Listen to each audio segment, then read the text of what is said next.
ॐ नमो भगवते वासुदेवाय। शुक्लाम्बरधरं विष्णुं शशिवर्णं चतुर्भुजं प्रसन्नवदनं ध्यायेत् सर्वविघ्नोपशान्तये।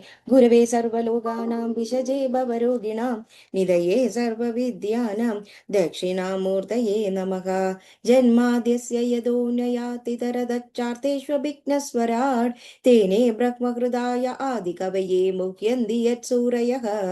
तेजो वारिमृदां यदा विनिमयो यत्र सर्गो मृषा धाम्ना स्वेन सदा निरस्तकुहकं सत्यं परं धीमहि। धर्मप्रोञ्जितकैतवोऽत्र परमो निर्मत्सराणां सदां वेद्यं वास्तवमत्र वस्तु शिवदं तावत्रयोन्मूलनम्। श्रीमद्भागवते महामुनिकृते किं वा परैरीश्वरः सद्यो ह्यवरुध्यते कृतिभिः शुश्रूषुभिस्तक्षणात्। निगमकल्पतरोर्गलितं फलं शुकमुखादमृतद्रवसंयुधं पिबत भागवतं रसमालयं मुहुरहो रसिका भुवि भावुकाः। नारायणं नमस्कृत्य नरं चैव नरोत्तमं देवीं सरस्वतीं व्यासं ततो जयमुदीरयेत्। यं प्रव्रजन्तमनुपेतमपेतकृत्यं द्वैपायनो विरहकातर आजुगाव पुत्रेति तन्मयतया तरवोऽभिनेदु तं सर्वभूतहृदयं मुनिमानतोऽस्मि। यस्वानुभावमखिल श्रुतिसारमेघम् अध्यात्मदीपमतितीर्षितां तमोदं संसारिणां करुणयाः पुराणगुह्यं तं व्याससूनुमुपयामि गुरुमुनीनां। मूगं करोति वाचालं पङ्गुं लङ्घयते गिरिं यत्कृपातमहं वन्दे परमानन्दमाधवं। यं ब्रह्मा वरुणेन्द्ररुद्रमरुतस्तुन्वन्ति दिव्यैस्तवैः वेदैः साङ्गपदक्रमोपनिषदैर्गायन्ति यं सामगाः।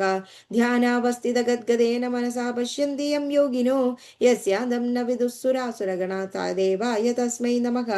कोमलं कूजयन् वेणुं श्यामलोऽयं कुमारकः वेदवेद्यं परं ब्रह्म भासतां पुरतो मम।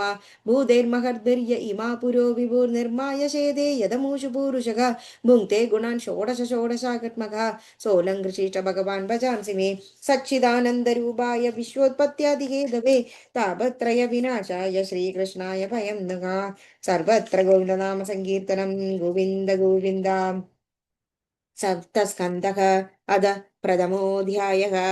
राजोवाच समप्रियः सुहृद्ब्रह्मन् भूतानां भगवान् स्वयम् इन्द्रस्यार्थे कथं दैत्यात् अनबद्धीष्वममो यथा न हृष्यत्तत्सुरगणैः साक्षान्नयि श्रेयसात्मनः नैवासुरेभ्यो विद्वेषो नोद्वेगश्च हि इति न सुमहाभाग नारायणगुणान् प्रति संशयस्सु महान् जात तद्भवश्चास्तुमर्हति।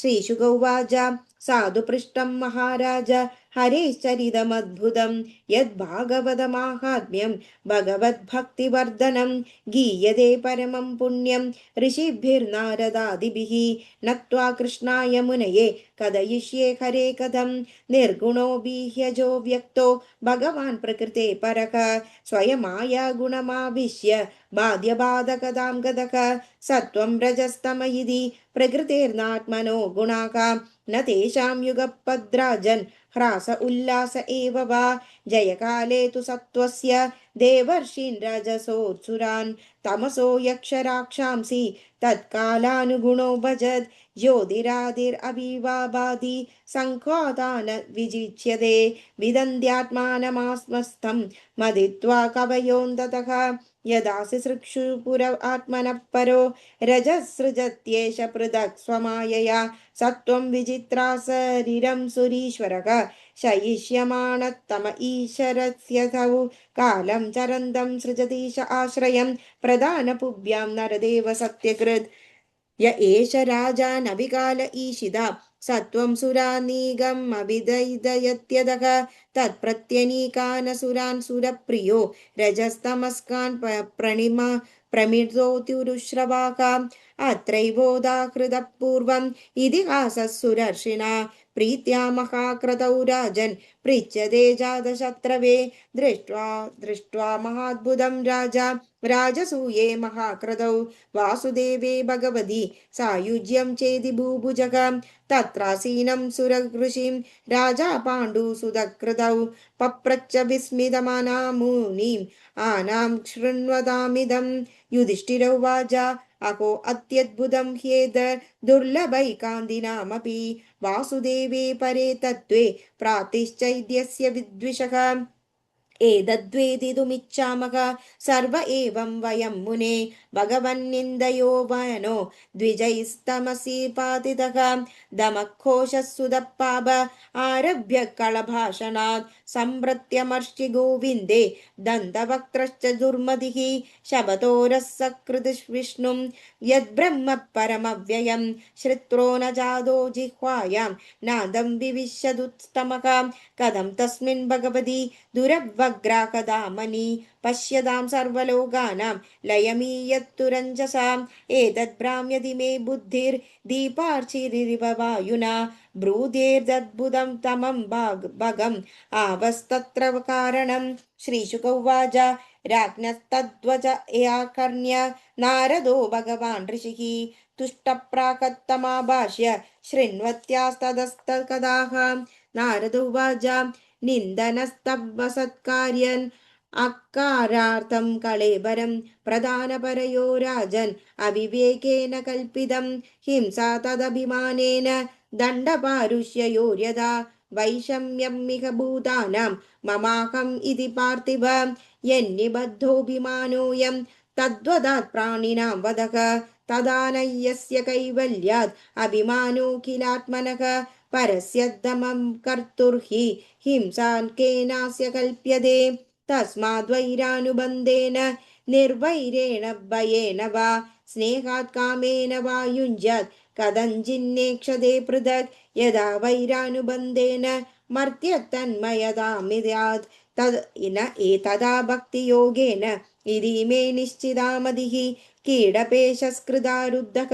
कुड्यायां तमनुस्मरन् संरम्भं भययोगेन विन्दते तत्स्वरूपुताम् एवं कृष्णे भगवति मायामनुज ईश्वरे वैरेण पूतपाप्नास तमापुरनुचिन्तया कामाद्वेषाद्भियाल् स्नेहात् अद्यदा भक्त्येश्वरे मनः आवेशत्तदकं हित्वा बहवस्तद्गतिं गदाः गोप्यकामाद्भयात् कंसो द्वेषा चैद्यादयो नृपाकां सम्बन्धात् वृष्णयः स्नेह उदयं भक्त्या वयं विभो कथमोऽपि नवेन स्यात् पञ्चानां पुरुषं प्रति तस्मात् केनाप्युपायेन मनः कृष्णे निवेशयेत् मादृश्वस्येयो वैश्चद्यो दन्तवक्त्रश्च पाण्डव पार्षदप्रवरौ विष्णोर्विप्रशापात् पदाच्युतौ युधिष्ठिरौ उवाच कीदृशः कस्य वा शापो हरिदासाभिमर्शनः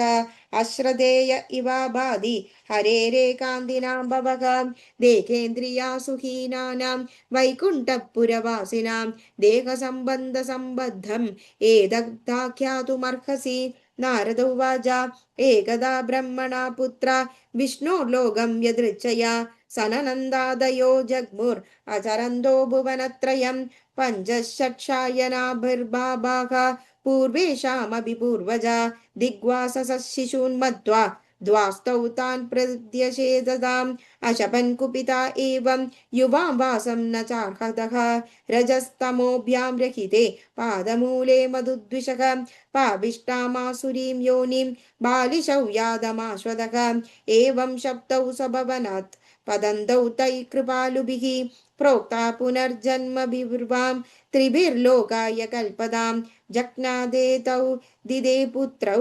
दैत्यदानवदन्दितौ हिरण्यकशिपुर्ज्येष्ठो हिरण्याक्षोऽनुजस्तदः हदो हिरण्यकशिपुर्हरिणा सिंहरूपिणा हिरण्याक्षोदरो धारे बिभ्रदासौकरं वपुः हिरण्यकशिपुपुत्रं प्रह्लादं केशवप्रियं जिज्ञासुरकरो नाना यातना मृत्युहेतवे सर्वभूतात्मभूतं तं प्रशान्तं समदर्शनं भगवत्तेजसा स्पृष्टं न शक्नोदरुमन्द्यबुद्ध्यमैः ततस्तौ राक्षसौ जातौ केशिनां वश्रवसुतौ रावणः कुम्भकर्णश्च सर्वलोकोपतापनौ तत्राभिराघवो भूत्वा न्यह्नच्चापमुक्तये रामवीर्यं श्रोष्यसि त्वं मार्कण्डेयमुखात् प्रभो तावैव क्षत्रियौ जातौ मादृश्वस्रात्मजौ तव अधुना शापनिर्मुक्तौ कृष्णचक्रहदांहसौ